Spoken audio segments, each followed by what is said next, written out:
성부와 성자와 성령의 이름으로 아멘. 세상은 죽음을 두려워합니다. 당신을 믿는다고 고백하는 우리 그리스도인들도 별반 차이가 없습니다. 죽음을 부수시기 위해서 온 당신의 사명을 알면서도 그렇습니다. 생명의 길이 되어 오신 주님을 모시면서도 그러합니다. 그래서 세상의 유행에 따라 죽음을 멀리하고 하느님 나라와 아무 상관없듯이 살고 있는 못난 모습입니다. 부끄럽습니다. 이 부끄러움을 치울 수 있도록 저희를 고쳐주십시오. 변화되게 해주십시오. 우리의 변화를 기뻐하시는 우리 주님 예수 그리스도를 통하여 비나이다. 아멘. 성부와 성자와 성령의 이름으로 아멘. 반갑습니다. 네, 또 한 주 동안 잘 지내셨습니까? 네. 오늘은 성경에는 생명의 길이 새겨져 있습니다 라는 주제로 강의를 하도록 하겠습니다. 땅은 아직 꼴을 갖추지 못하고 비어 있는데 라는 말로 시작하여 세상 창조의 장엄한 광경을 들려주시며 서두를 꺼내는 창세기 주요 내용은 누군가가 세상에 태어나서 죽었다는 이야기로 채워져 있습니다. 하나님께서는 창세기를 통해서 세상에 어느 누구도 죽지 않고 불멸할 수 없다는 진리를 선포하신 것이 아닐까 생각해 봅니다. 첫 사람 아담도 죽을 수밖에 없었고 세상 사람 중에서 가장 장수했다는 무투세라도 969년 만에 세상을 떠나야 했다는 죽음의 족보를 들려주며 삶과 죽음의 관계를 숙고하도록 이끌어줍니다. 또 그런데 재밌는 것은 신약 성경이 전하는 족보에는 죽음이 전혀 언급되고 있지 않다는 사실입니다. 누가 누구를 낳고 또 낳았고 또 낳았다 말하면서 세상에 하많은 난관과 구비를 무릅쓰고 생명은 면면이 이어지고 있다는 사실을 전하고 있습니다. 그래서 마테오복음을 낳고복음이라고도 하죠. 낳고 그래서 정말 묘하지 않습니까? 구약은 계속 들려주는 구약에서 계속 죽음을 들려줍니다. 신약이 계속 생명을 선포합니다. 그렇다면 우리에게 뭔가를 일깨워주기 위한 주님의 분명한 의도가 있으리라고 믿습니다. 저는 이 사실을 느끼던 날 솔직히 소름이 돋았습니다. 하느님이 얼마나 섬세한 분이신지 얼마나 확실한 분인지 온몸으로 깨닫는 느낌이었습니다. 하지만 창세기도 잘 살펴보면 죽음의 기록 안에 생명의 길이 은밀하게 제시되어 있다는 것을 알 수 있습니다. 그 첫 번째가 우리가 익히 알고 있는 여자의 후손은 너희 머리에 상처를 입히고 너는 그의 발꿈치에 상처를 입히리라는 구절입니다. 이것은 죽음의 세대를 넘어 생명의 시간이 꼭 올 것이라는 언약이기 때문입니다. 우리 인간은 그 생명의 약속을 믿고 희망을 잃지 말라는 메시지를 끊임없이 주님께서는 우리에게 보내주십니다. 그뿐인가요? 구약성서는 전혀 죽음을 맛보지 않은 사람이 있었다는 사실까지 알려주면서 모든 인간이 죽을 수밖에 없는 운명이라고 해서 지레자포자기하지 않아야 한다는 기뜸을 들려주시기도 합니다. 그 사람이 누구신지 여러분 누구나 잘 알고 계시지요? 갑자기 대답 안 하지. 에녹. 또 알면서도 또 아닌 것처럼 이렇게. 성경은 에녹은 하나님과 함께 살다가 사라졌다. 하나님께서 그를 데려가신 것이다 라고 묘사하고 있습니다. 하나님 말씀이 진리임을 믿는 그리스도인이라면 이 세상이 그렇고 그래서 죄를 지을 수밖에 없지 않느냐는 변명을 늘어놓을 수 없게 만드는 구절이 아닐까 싶습니다.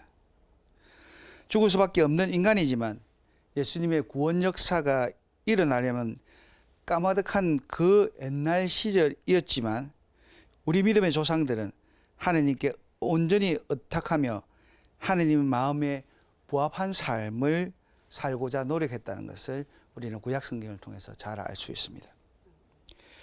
그 믿음은 죽음의 사슬에서 벗어났던 에녹을 정언으로 딱 내세우며 서로의 믿음을 독려했을 것이라 느껴지기 때문입니다.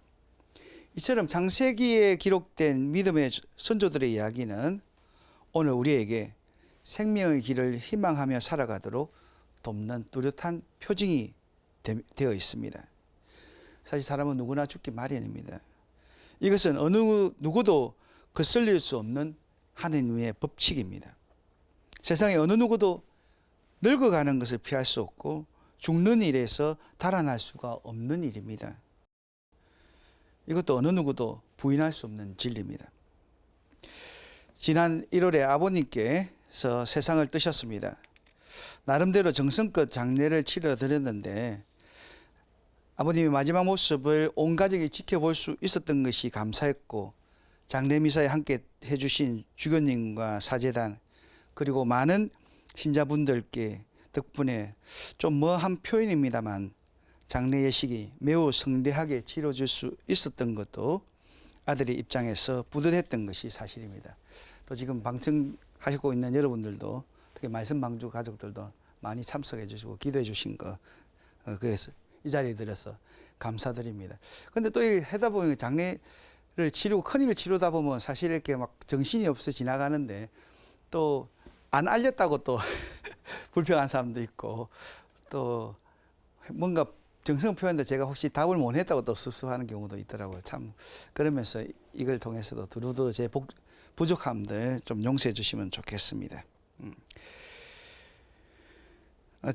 근데 또 묘하게 또 지난 자비심 주일이 아버지가 떠나신 지 100일이 되었던 날이옵니다. 그 몇 달 동안 많은 생각을 할 수 있었습니다. 그리고 마음에 앙금처럼 가라앉아 있는 것은 다름 아니라 제가 참 못났고 못된 아들이었다는 사실이었습니다. 그만큼 제 삶이 성숙해졌을 생각하면서 스스로 위로도 해봅니다만 그렇다고 못난 자식이 잘나지지는 않을 것 같습니다. 사실 그동안 참 묘한 일이 있었는데 잠에서 깨어나면 늘 아버지의 모습이 이렇게 어른 눈앞에 보였던 것입니다. 의아해서 눈을 깜빡깜빡하기도 했고 그런데도 눈을 떠도 보이고 눈을 감아도 아버지 모습이 눈앞에 보였습니다. 그런데 꿈에는 나타나지 않아요. 그런데 생시에는 자꾸만 눈앞에 계시는 것처럼 느껴졌습니다. 이런 일은 정말 처음 경험한 일인데 거의 매일 그런 식으로 아버님을 기억하고 그분과 제 삶을 돌아보게 하였습니다. 저는 아버님의 병세가 깊어졌을 때 늘 기도했습니다. 고통스럽지 않게 선종했으면 좋겠다는 기도를 드렸던 것입니다. 그런데 지금 와서 생각해 보니 그것이 정말 얼마나 불효인지라는 생각이 들었습니다. 그 기도는 왜냐하면 아버지의 의중과는 전혀 상관이 없었다는 생각이 들었기 때문입니다. 그저 제 마음대로 제가 편한 대로 그런 기도를 올렸다는 걸 이제야 깨닫게 되는 것입니다. 아르시는 아버님의 회복이 아니라 내 마음대로 아버님 삶은 살 만큼 살으셨으니까 나는 결론을 내린 꼴이니 지금 돌아보니 이럴 수는 없다 싶습니다. 정말 이런 불효가 어디 있나 싶기도 했습니다.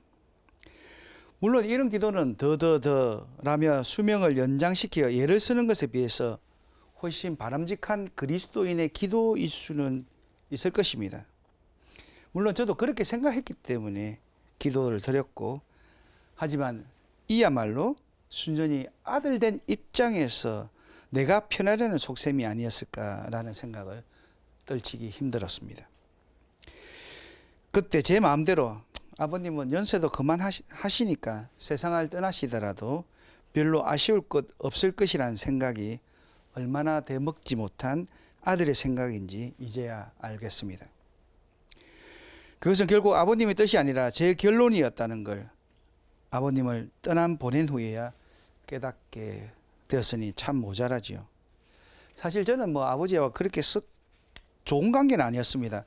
그렇다고 해서 관계가 나빴다는 것은 아니지만 매사 무뚝뚝한 성격의 아버지였고 그 시대의 아버지니까 우리 아버지들 생각하면 그렇게 자녀들한테 친절하고 따뜻하고 말 한마디를 따뜻하게 하지는 않지 않습니까? 그죠? 밥 먹을 때 말한다고도 야단치고 그런다. 밥에서 논다고 하여튼 참 이렇게 그저 있으면 불편한 존재였습니다. 정말 아무리 기억을 되살려봐도 저뿐 아니라 저희 가족 모두가 단 한 번도 아버님께 정겨움을 느꼈던 적은 없었던 것 같습니다. 그러니 아버지가 집에 계시면 늘 불편했습니다. 어서 외출하시지요 하는 그런 정도였다. 잘 가족끼리 있다가 아버지만 들으면 또 오셨습니까 하고 전부 다 각자 방으로 이렇게. 예. 그만큼 아버님의 독단적인 모습은 가족들을 힘들게 했던 것도 사실입니다. 일례로 저희 아버지 고집이 얼마나 센지 제가 사제가 된 이후에도 계속 재봉하고 이렇게 이름을 부르셨어요. 다른 부모님들은 사제 아들에게 얼마나 깍듯하게 대하고 이렇게 함부로 이름을 부르지 않는데 그래서 저는 참 뭐 제하고 개인적으로 있을 때 괜찮은데 우리 동료 신부들하고 있고 후배 신부들 있고 이럴 때도 그렇게 부르는 게 좀 싫었습니다. 뭐. 그래서 좀 그냥 툭 치든지 뭐 안 그러면 그래서 내가 한 번은 그래 아버지 이렇게 존대만 안 하셔도 되지만 막 그래 우리 장신부가 이 정도는 하면 안 되겠습니까? 라고 부탁을 드렸는데 결과는 어떻게 같습니까? 도리어 더 역청을 내시면서 내 아들 이름 부르는 게 뭐 어땠어요? 이렇게 호통을 치셨습니다. 그리고 그 이유는 더 아버지가 제 이름을 더 크게 부르시는 것 같은데. 물론 기가 좀 멀으신 후에는 더 심해지시기도 했습니다. 그렇게 하늘 아래 무서운 것 하나 아무것도 없는 것처럼 당신 하고 싶은 대로 당신 살고 싶은 대로 지내셨던 분이 저희 아버님이셨습니다. 그런데 병석에 눕게 되면서 달라지셨습니다. 제가 집으로 방문한다고 연락을 드리며 어느새 새 옷을 갈아입고 앉아 계셨습니다. 물론 어머니의 체근이 한몫을 했겠지만 꼭 일어나 앉아 계신 이야기를 들을 때 정말 아버지도 이제 늙으셨구나. 또 가면 일찍 가느냐고. 그전에는 한 번도 그런 데 관심도 없고 내가 일찍 가든지 그런데 그 섭섭한 마음을 이렇게 표현하기 시작하시고 참 늙으셨다는 생각하니까 또 저도 이제 나이가 좀 들어가니까 아버지를 이해해드리고 싶다는 생각을 하게 되었고 아버지가 저를 안아본 적 없지만 그때부터는 제가 이제 가면 꼭 아버지를 안아드리고 그렇게 했습니다. 아무튼 저는 아버님을 보내드린 그 시기를 통해서 삶에 대한 죽음에 대한 그리고 가정에 대한 묵상을 좀 더 깊이 있게 들여다볼 수 있었다는 점에 감사하게 되었습니다. 그것이 아버지께서 아들 사제에게 주신 선물이라는 생각도 들었습니다. 더 성찰하라고. 그래서 매일매일 꼭 살아계신 듯이 제 눈앞에 보이셨던 것이라 싶습니다. 아마도 아버님 보내드리고 얼마 후에 사순절을 지내게 된 것도 불효를 깨닫는 데 유익했습니다. 아버지를 통해서 저는 죽음 그리고 부활 그 생명의 약동을 절실히 보듬으며 지낼 수 있었다고 생각됩니다. 이제와 생각하면 후회스러운 일이 너무 많습니다. 아버님의 힘든 모습을 보면서 주님 이제는 그냥 고통 없이 하늘나라로 불러주세요라고 기도한 것이 너무너무 죄송하기만 합니다. 오늘이라도 아버님이 세상을 떠나도 괜찮다고 생각했던 그 버리장머리 없는 생각이 너무너무 미안하기만 합니다. 얼마나 못났고 못된 아들의 작태인지 이제야 깨닫는 것입니다. 그러던 중 성금요일을 맞았을 때 문득 고통받으시는 주님의 십자가 아래서 성모님은 과연 무엇이라 기도하셨을까 하는 생각이 들었습니다. 아무리 생각해봐도 아들이 죽음을 보는 어머니는 저처럼 단정하고 매끈한 기도를 바치지는 않았을 것 같습니다. 우리 아들 예수 고통 없이 죽게 해주소서 이런 기도를 하지 않았을 겁니다. 틀림없이 내가 대신 죽겠노라고 나를 죽게 해주십시오라고 그렇게 했을 것만 같았습니다. 대신 나를 죽이고 아들만은 살려주십시오라고 기도했을 것이라는 것이 느껴졌습니다. 만일 제가 알고 있었다면 그렇게 묵뚝뚝한 우리 아버지임에도 불구하고 틀림없이 재봉이 대신 내가 아프게 해달라고 기도하셨을 것이 와락 느껴졌습니다. 그날 아들이 채찍질에 찢어져 너덜너덜한 살을 보면서 성모님 마음이 어떠했을지, 암음이 된 채 십자가 매달려 죽어가는 아들 예수님을 지켜봐야 했을 때 그 마음이 어떠했을지 생각하며 숨고 싶을 만큼 부끄러워졌습니다. 그리고 그 자리, 아들이 처참하게 죽어가는 모습을 지켜보셨던 성모님의 담력이야말로 이미 당신 아들을 괴롭히는 자들을 모두 용서했기 때문에 얻어진 평화였다고 짐작이 되었습니다. 무엇보다 먼저 하나님 뜻을 원하고 믿었기에 가능했으리라 싶었습니다. 그 누구보다 고통당하고 계신 피눈물 나는 하나님 아버지의 심정을 익히 헤아려셨던 덕이라고 저는 깨달았습니다. 사실 우리는 오늘날 시대를 100세 시대라고 하고 있습니다. 여러분도 각오하셔야 됩니다. 120까지는 산다는데, 그래도 중요한 거는 또 이렇게 건강하게 사는 게 아니라 죽지 않도록 의학은 하고 있습니다. 그죠? 그래서 9988-123, 그죠? 99세까지 팔팔하게 살다가 1일 아프고 2일 입원하고 3일째 죽는다라고 그렇게 하는데, 그러니까 어떤 면에서 또 이렇게 너무 오래 병석에 있는 것도 사람을 참 힘들게 하지만, 또 너무 사고로 갑작스럽게 준비 안 된 죽음도 좀 쉽지 않는 것 같아요. 그래서 좀 적당히 앓고 이렇게 자녀들하고 이렇게 대화 안에서 기계에 이렇게 의지해서가 아니라, 정말 얼마 전에 저희들 은퇴 신부님 한 분도 이렇게 투숙하고 이런 거 해야 된다니까 주기님 보고 오랬어요. 그래서 내 이렇게 죽고 싶지 않으니까 그냥 보내주라. 집에 가서 내 사모에 했던 은퇴 수녀원에 같이 있었는데, 거기서 난 죽을 거니까 괜히 이렇게 돈 쓰지 말고, 그러니까 주님이 저희 돈을 걱정하지 마십시오. 돈은 걱정이 문제 아니라 나는 이렇게 기계실에서 죽고 싶지 않으니까 나를 보내달라고. 그래서 주교님이 그렇게 하겠노라고. 사실 그게 참 중요할 것 같아요. 마지막 순간 며칠 더 산다고 기계에 매달려 있는 것보다 정말 가족들과 함께 손잡고, 그죠? 그렇게 돌아갈 수 있는 그런 분위기도 필요할 것 같습니다. 사실 100세 시대를 살아가기 위해서는 준비해야 합니다. 대책도 필요합니다. 60세가 장수였을 때 퇴직하여 80까지 살면 은퇴가 한 20년이었습니다.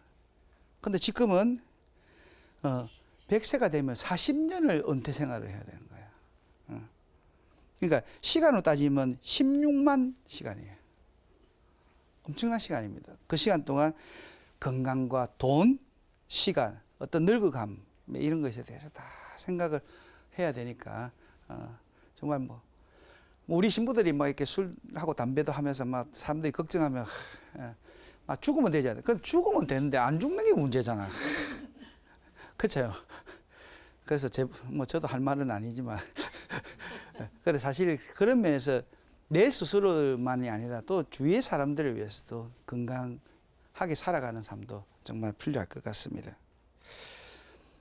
근데 사실 우리가 늙어감을 받아들일 수밖에 없고요. 그렇지만 늙는다고 해서 정신까지 낡게 되는 것은 아닌 것 같습니다. 늙는다고 해서 영혼까지 낡아 빠지는 것이 아니라는 이야기입니다. 때문에 성경은 백발이야말로 영화의 면류관이다라고 기록되어 있습니다. 그래서 제보고도 염색하는 사람들이 참 많은데 의외로 그래서 저는 염색 안 할 겁니다. 뭐 괜찮죠, 염색 안 해도. 네. 그죠. 제 미용사가 하시기 때문에 잘 하고 있습니다. 하느님이 제 미용사라고. 예, 정말 세상에서 낡은 것은 버려지기 마련입니다. 그럼에도 늙었는데 낡지 않을 수 있다면 그야말로 귀한 원료로 성격되어 삶의 스승이 될 수 있습니다. 찾아뵙고 가르침을 받고 싶은 어른, 문제가 생기면 여쭙게 되는 어르신으로 대접을 받게 됩니다. 그런 면에서 우리가 참 지혜로워져야 되고 좀 말은 좀 아껴야 되겠습니다. 그죠? 사실은 많은 말을 하기보다는 사실 어떤 면에서 말을 좀 들어줄 사람들이 필요해서 가는데 한마디만 하면 막 한 10마디 똑같은 말도 반복하고 이러면 잘 안 가지게 되죠. 정말 그렇지만 가서 삶의 지혜를 느끼게 되고 내가 위로를 받고 하면 언제든지 찾아가지 않겠습니까? 그죠? 그러면서도 여러분들 정말 잘 늙으시면 좋겠습니다. 그래서 모든 분들이 존경하고 내가 어려울 때 그분을 떠올리고 그분을 찾아가서 상담하면 좋겠다. 이런 분이 되신다면 정말 사실은 어르신이 많아지는 참된 어르신이 많아지는 사회가 된다면 풍성한 사회가 될 것 같아요. 문제가 아니라.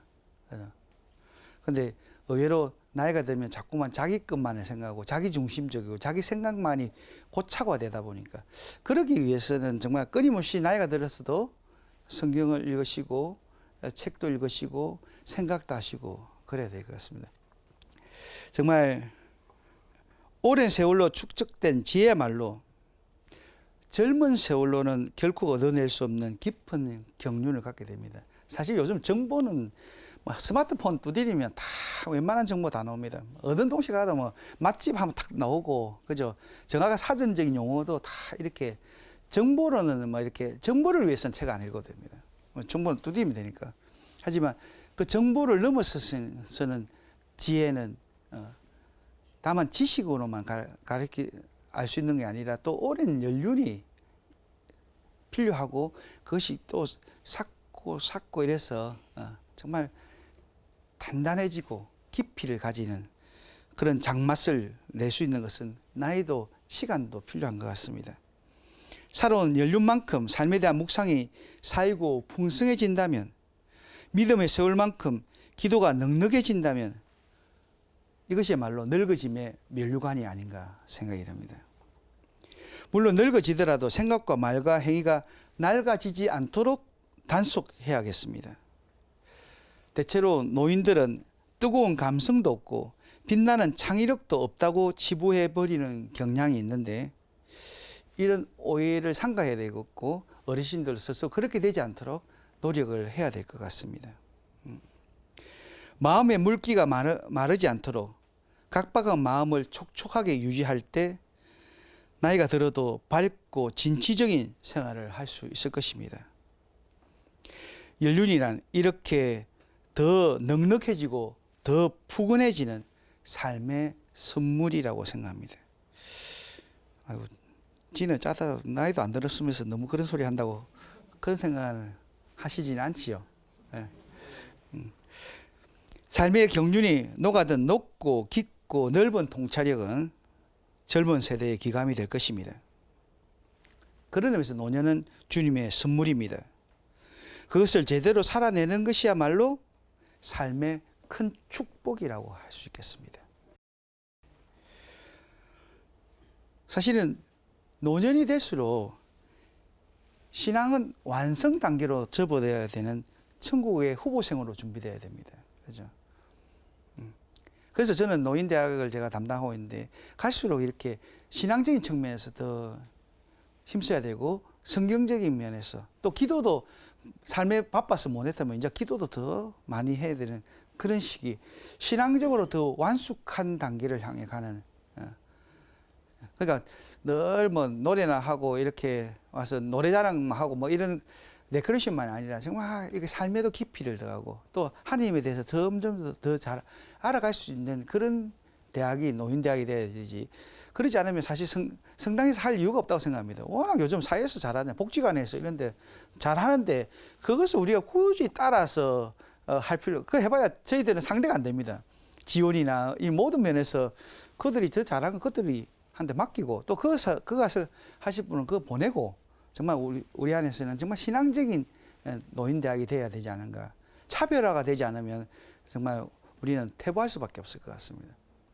그러니까 이것도 저것도 막 다 하려니까 사실 너무 적절한 또 레크레이션 안에서의 그것도 필요하겠지만 정말 말씀이 바탕이 된 노인대학이 가톨릭적인 노인대학이 되어야 되지 않을까 저는 생각합니다. 정말 노년층에서도 뭔가 할 수 있다는 자신감을 지녀야 됩니다. 그러니까 우리 어르신들 좀 당당하시면 좋겠고 정말 우리 대한민국 이 정도까지 이렇게 오신 데는 우리 어르신들이 고생이 있었지 않습니까? 근데 어느새 우리 어르신들은 마라톤 선수가 돼야 되는 거라. 예. 달리기 선수도 해야 되고 차도 잘 안 태워주니까 빨리 뛰가야 되고 하느님의 은총을 체험하며 감사하는 삶을 살아야 되겠습니다. 어르신이 될수록 정말 사실은 모든 것이 불안하고 불평으로 가득할 수 있습니다. 섭섭하고 괜히. 그런데 그런 것이 아니고 정말 감사하는 어르신이 되면 그러니까 사실 저희들도 은퇴 신부님들 찾아가면 저희들이 격려해주면 참 자주 찾아가는데 늘 야단만 치셔요.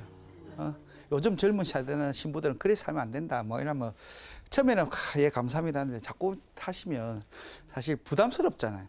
뭐 우리가 잘 산다는 게 아니고 못 사는 거 아는데 또 자꾸 못 산다면 안 그렇습니까? 그러니까 그러면서 또 와서 이렇게 보시면 가면 격려해줘. 물론 많은 또 선배 신부님 중에 참 잘한다. 우리 때 못했던 걸 늘 해서 고맙다 하시는 분도 있지만 또 야단 치시는 분도 이렇게 만만치 않게 계시는데 참 그럴 때는 뭐 말씀은 맞지만 저희들 마음이 좀 더 무겁게 나오는 경우도 많은 것 같습니다. 정말 누가 세상에서 가장 위대한 믿음인이겠습니까? 가장 많이 기도하거나 가장 많이 단식한 사람이 아니라 바로 늘 하느님께 감사드리고 언제나 하느님을 찬미할 준비가 되어 있는 사람이 위대한 사람 아니겠습니까? 정말 감사하는 그런 마음으로 가득 차는 그것보다 더 큰 기적은 없는 것 같습니다. 감사하는 영혼을 접하는 모든 것은 복되게 만듭니다. 정말 어떤 사람이 정말 감사하면 모든 것이 변화되게 만들잖아요. 그죠? 그러니까 그러지 않고 불평하고 불평하는 사람 만나면 뭔가 아무리 맞는 말을 해도 그것은 정말 이렇게 발전적이지 못한 것 같아요. 그러니까 정말 감사하는 그런 마음들을 지녀야 하겠습니다.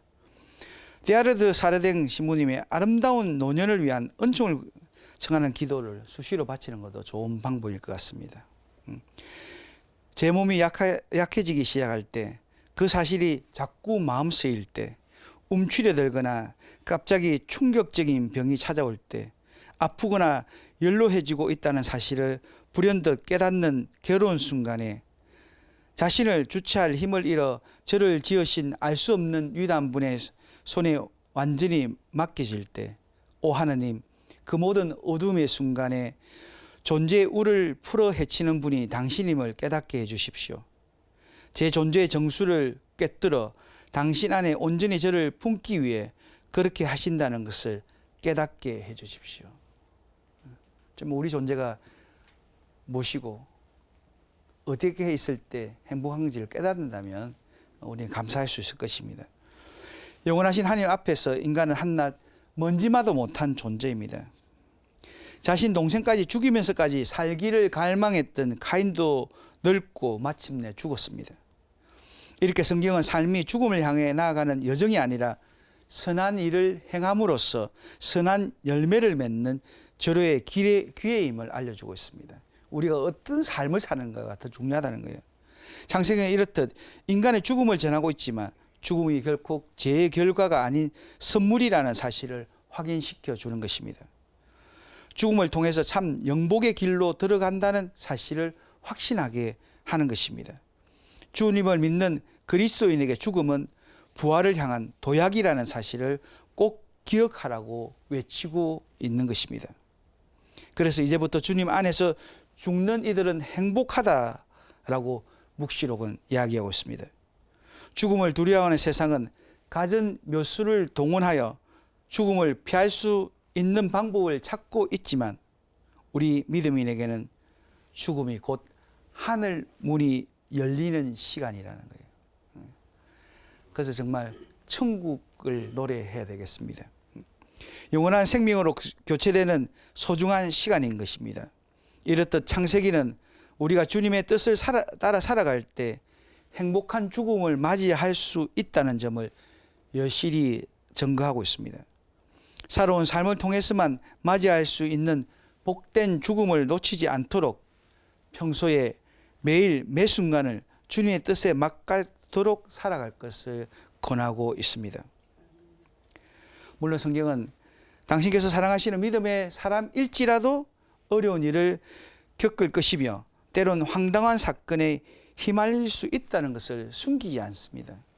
무조건 잘 될 것이다, 복 받을 것이다 라고 이야기하지 않습니다. 그럼에도 하나님께서는 결코 그 상황을 외면하거나 나 몰라라 하며 팽개쳐 두지 않으신다는 점도 명확히 하고 있습니다. 그리고 하나님의 계획은 늘 언제나 인간의 생각이 미치지 못하는 놀라운 은혜라는 사실을 똑부러지게 일러주고 있습니다. 하나님께서 우리 모두의 삶이 당신을 감동시키기 원하십니다. 우리가 살아내는 시간이 당신을 닮아 있기를 기대하십니다. 그런데 마음이 뾰족하게 날이 쓰고 성질이 날카롭게 모가 나 있으면 우리 주님께서는 결코 함께 할 수가 없습니다. 평생을 꽁하게 마음에 묻어두고 지내다가 임종을 앞두고서야 근근히 죽음의 목적에서야 겨우 용서를 하는 치사한 삶을 살지 말라고 하십니다. 그러니까 평소에 풀고 삽시다. 여러분 얼굴 보니까 맺힌 것도 없는 것 같았는데 그래도 정말 이렇게 평소에 풀고 또 용서하고 주님께서 용서를 해주시는 것처럼 매사를 마음에 매듭짓지 않고 훌훌 털어버리는 관용의 삶을 살아야 할 것입니다. 이야말로 주님께서 몸소 실천하신 용서의 삶이니 하느님을 감동시키게 될 것입니다. 언짢은 일은 바로바로 털어버리는 용기를 갖고 서둘러 용서하는 지혜를 갖춘다면 우리 삶 전체가 주님을 감동시킬 수 있을 것입니다. 우리는 확신에 차 있습니다. 그리고 이 몸을 떠나 주님 곁에 사는 것이 낫다고 생각합니다. 고린도 후서 이야기인데 여러분 이 말씀에 동의하십니까? 그럼에도 죽음은 두려운 것입니다. 그 이유는 죽음은 이 세상에서 끝이며 또한 죽음 이후에 무슨 일이 일어나는지 전혀 모르기 때문입니다. 또 하나는 이 모든 것을 홀로 감당해야 하기 때문입니다. 주위에서는 도와주지만 홀로 떠나잖아요. 그렇죠? 그런데 우리는 주위에서 죽음을 체험했던 이들이 이후부터는 완전히 다른 삶을 살아가는 경우를 전해 듣기도 합니다.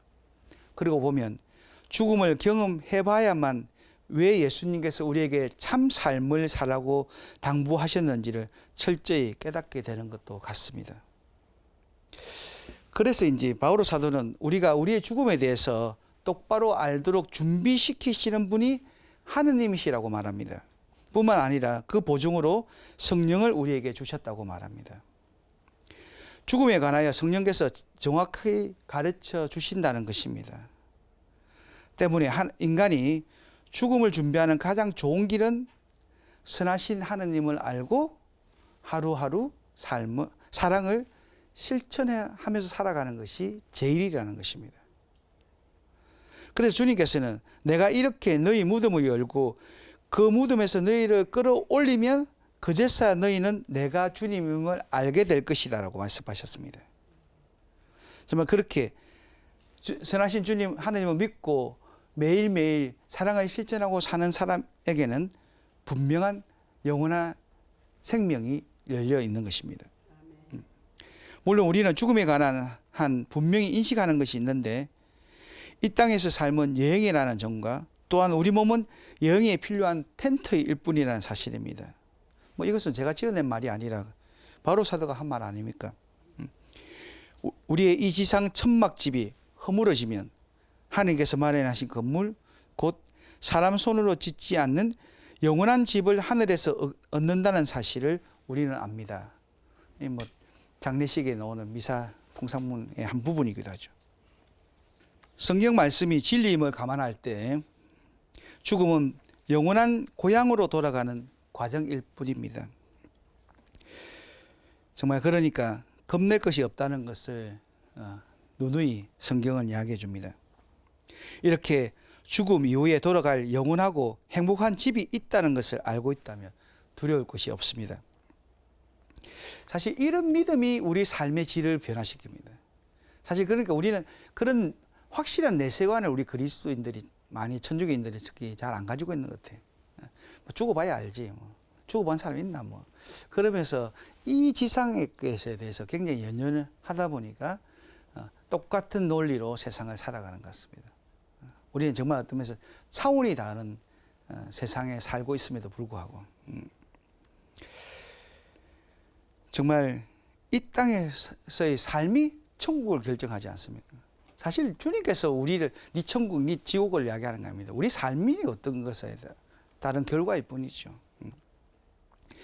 그런 의미에서 진정한 웰빙은 다행이라는 것을 뭐 우리 잘 알고 있지 않습니까? 죽음의 문제가 해결되어야만 제대로 올바르게 살 수 있게 되기 때문입니다. 사실 세상은 매일매일 변화되고 있습니다. 그만큼 편리한, 그만큼 좋은, 그만큼 탐나는 것이 쏟아져 나오고 있습니다. 우리 현대인에게는 너무나 많은 편하고 수월해지고 간단한 미명으로 다가오는 수많은 선악과가 놓여져 있다는 거예요. 어쩌면 아담에게는 단 하나의 선악과밖에 없었지만 우리에게는 오늘날에 너무 많은 선악과가 눈에 쫙 펼쳐지고 있으니까 사실 더 살기 힘든 것입니다. 예 아니면 아니오라고만 말할 수 있는 믿음의 길에서 문명의 선악과는 온갖 향기를 풍기며 우리를 유혹하고 있습니다. 그래서 우리는 하느님을 사랑하면서도 세상도 똑같이 사랑하고 있습니다.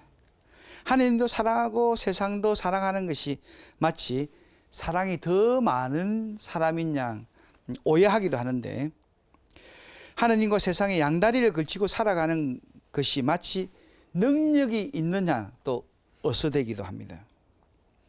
하느님 일도 하고 세상의 지론도 무시하지 않는 것이 삶을 살아가는 현명한 처세술로 여기기도 합니다. 내가 갖고 싶은 세상 끝, 내가 누리고 싶은 세상 끝, 내가 차지해야 할 세상 끝을 놓치지 않으면서 또 뭐 그러면서 성당에도 열심히 출석하는 것이 뭐가 잘못이냐고 따지듯 이야기도 합니다.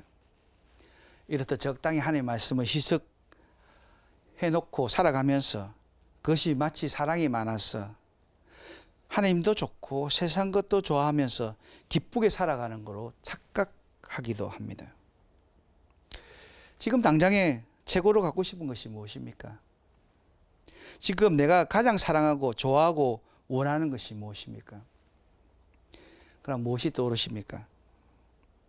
이쪽에도 만날 것 같은 선악과가 매달려 있고 저쪽에도 향이 가득한 선악과로 놓여 있으니 우리는 탐이 납니다. 탐나지 않을 수 없습니다. 시선을 빼앗깁니다. 그런데 그 탐스러워하는 마음이 바로 죄를 부릅니다. 죄를 범한 하와가 세상 끝에 눈을 뜨게 되어 부끄러움이란 감정을 알게 된 바로 그 마음을 지니게 되는 것입니다. 지금 우리가 사랑하고 기뻐하고 탐하는 바로 그것이 우리의 선악과입니다. 운동을 해야만 직성이 풀리는 마음도, 여행을 해야만 가슴이 뻥 뚫리는 분도, 술을 마셔야만 세상사를 잊게 되는 사람도 모두 세상의 선악과에 중독된 것입니다. 눈에는 먹음직하고 향기로우면 건강과 생명을 지켜줄 것 같은 바로 그것이 하나님의 것이 아닐 때 우리는 마침내 그것들의 올무에 걸려 죄를 범할 수밖에 없습니다. 그런데 제가 오늘 좀 너무 강하게 심한 결론을 내리고 있다고 생각하십니까? 뭐 운동 좀 하고 좋은 사람끼리 약주 한 잔 하면서 즐기는 게 뭐 그리 큰 죄라고 물으십니까?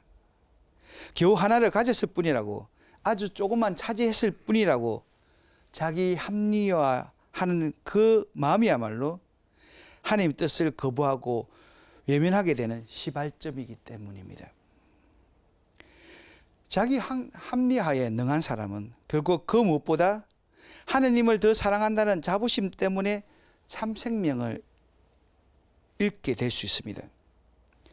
하느님과 세상을 섞어 따르는 것이야말로 자신이 만든 스스로의 율법이며 하느님과 아무 상관없는 스스로의 계명이기 때문입니다. 제대로 된 믿음을 살아낸 사람들에게는 죽음은 하느님의 선물입니다. 이 사실을 바오로 사도의 처절한 고백으로 확인할 수 있습니다.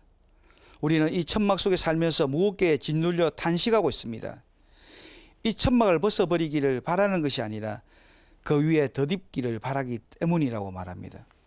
그래서 우리가 그 덧입어야 할 천막은 고운 아마포 옷을 입는 것입니다. 사도 요한도 주님과의 혼인잔치에 참여할 예복이 고운 아마포 옷이라고 했습니다. 바로 사도는 영적인 몸이라고 표현했지만 똑같은 이야기일 것입니다. 성경의 마지막 책인 묵시록은 이 점을 명확히 하면서 그리스도인께 희망을 선물하고 있습니다.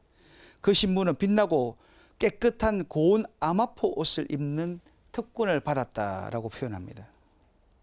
그리고 이어서 고운 아마포 옷은 성도들의 의로운 행위이다라고 표현합니다. 우리가 살아내는 삶은 결코 무의미하지 않다는 것입니다. 우리가 살아내는 삶의 흔적은 그분께 고스란히 기억된다는 이야기입니다. 허접하고 누추하고 가전제약에 시달렸던 이 땅에서의 내 삶이 죽음 이후에 맞이하는 하느님 세계에서는 전혀 다른 모습으로 하느님 영광에 참여할 것이라는 분명한 선포인 것입니다.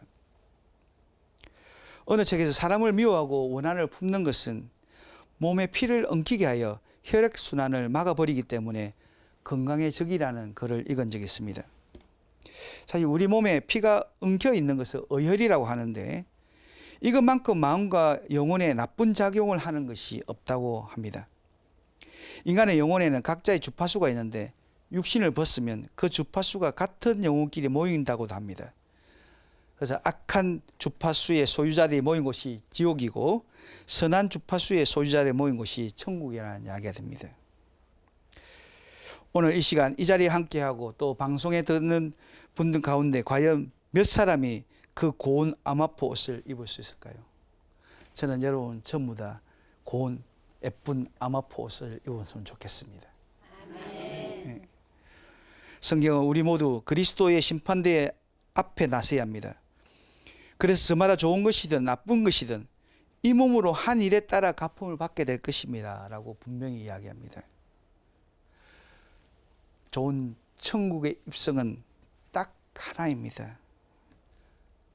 예수님의 가르침대로 살아가는 것입니다. 정말 예수님의 가르침대로 살아갈 때 우리는 낡고 더럽고 무거운 이 세상의 옷을 벗고 깨끗한 아마포의 자유와 생명의 옷을 입게 될 것입니다.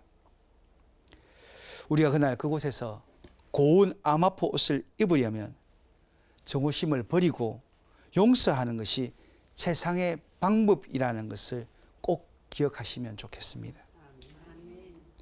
그리고 무엇이나 용서할 수 있는 넉넉한 속내를 갖기 위해서는 무엇보다 주님처럼 연민의 마음으로 이웃을 대하면 좋겠습니다. 어쩌면 가장 힘든 남편부터 내 마음대로 되지 않는 아내부터 내 자식부터 그것도 이웃이잖아요. 사랑해야 될 이웃.